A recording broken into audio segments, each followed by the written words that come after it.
been a long wait for this film, over 3 years since production wrapped, which finally arrives in cinemas this week, but luckily it's finally here. One of my most anticipated movies of the year, The Flash had a lot of hype to live up to, and director Andy Muschietti truly delivers. From the opening, a riveting extended action sequence, it's easy to see that the character was in safe hands, and Muschietti has crafted a thrilling ride. Where Shazam! Fury of the Gods didn't quite live up to its heartfelt elements, The Flash benefits greatly. What I really appreciated was that Barry Allen's personal story and the character's attempt to change the past was well crafted and never a bore to watch. The chemistry between the present and the past Allens were joyful and oftentimes hilarious, while also exhibiting genuinely touching moments of what can only be described as brotherly love. We are treated to a universal story which viewers can all gravitate towards. Sprinkled with it are the director's love for the DC Universe, paying homage to the DCEU films of Zack Snyder and bringing to light cameos that fans thought would never be realized on the big screen.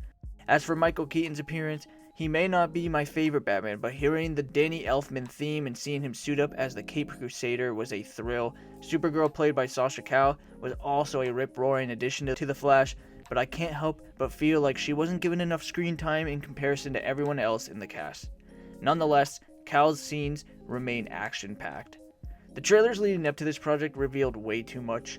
I'm sure they felt the need to advertise with Michael Keaton's Batman in order to salvage the feeling people had towards the movie once Ezra Miller's criminal escapades became tabloid fodder. And at times the cringe-worthy stories definitely take away from the viewing experience of their character.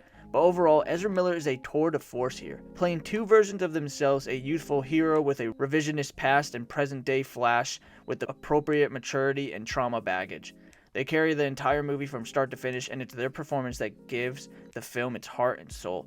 Despite being packed with fan service and cameo appearances, it's Ezra Miller's film, and in the middle of it all is a touching story about letting go and realizing that all the things that happen to us are opportunities for growth, whether bad or good, and such challenges help us become the person we're meant to be.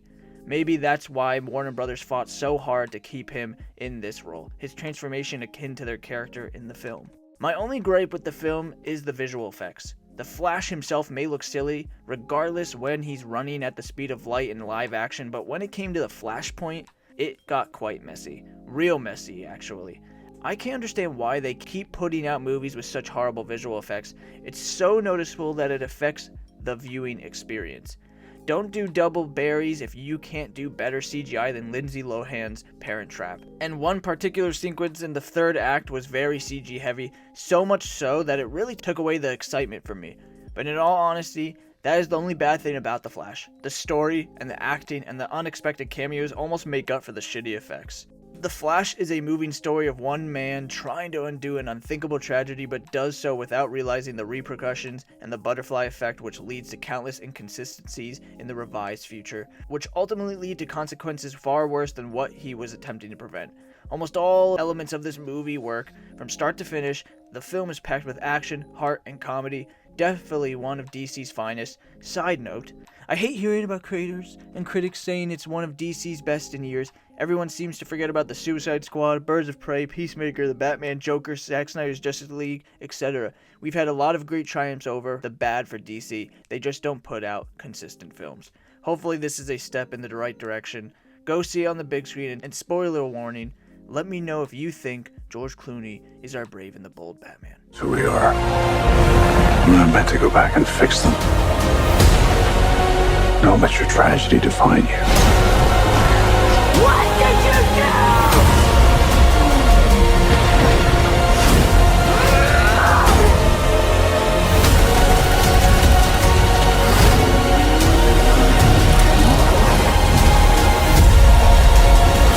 No matter what we do, we're not going to be able to fix this. No! Nobody dies!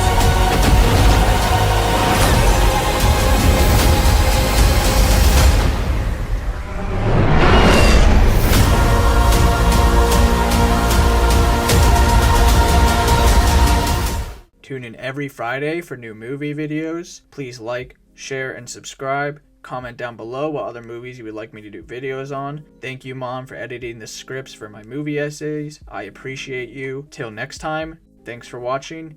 Catch you on the flip side.